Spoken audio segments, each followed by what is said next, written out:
Ote web-slingers and comic fans, welcome back to the channel.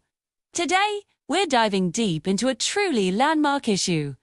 A piece of Marvel history that introduced one of Spider-Man's most enduring and visually unique villains. We're talking about the one and only Amazing Spider-Man issue number 4. Published way back in September 1963. This is the first appearance of the Sandman.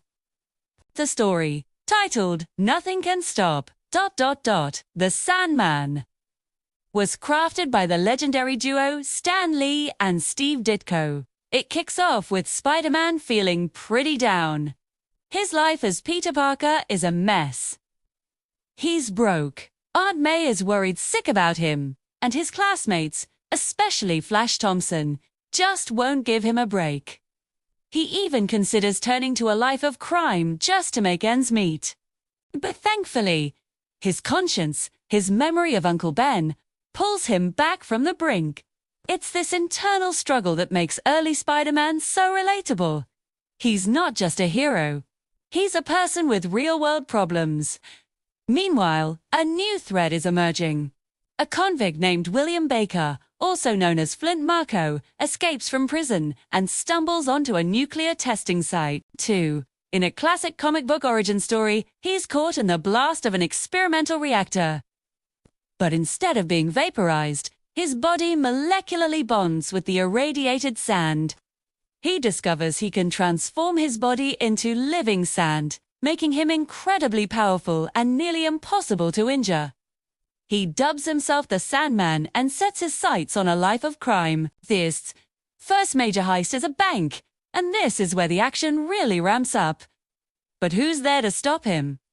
Not Spider-Man, at least, not at first. It's Johnny Storm, the Human Torch, from the Fantastic Four.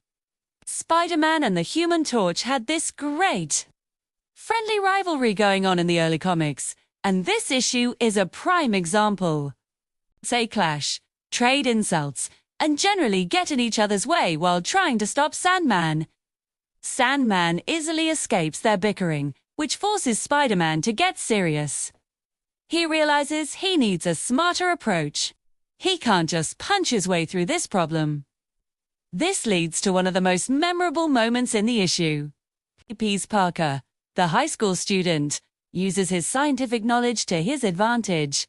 He figures out that he needs to find a way to contain the Sandman, not just fight him.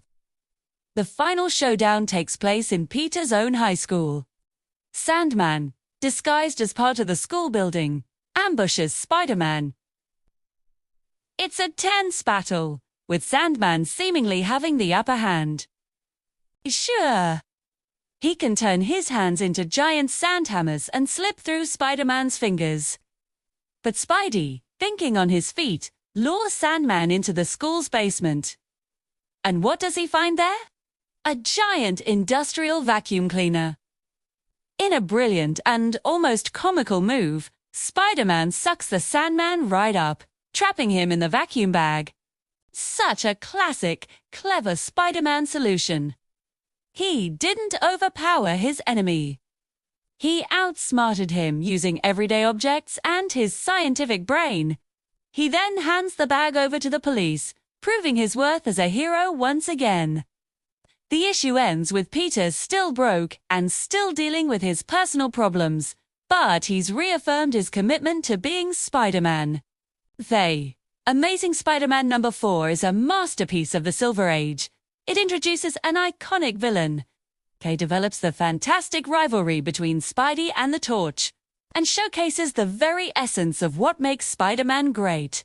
His intelligence, his resilience, and his unwavering sense of responsibility, even when his own life is falling apart. It's a must-read for any comic book fan. What do you guys think of Sandman's first appearance? Let me know in the comments below. Thanks for watching, and don't forget to like and subscribe for more deep dives into classic comics. See you next time!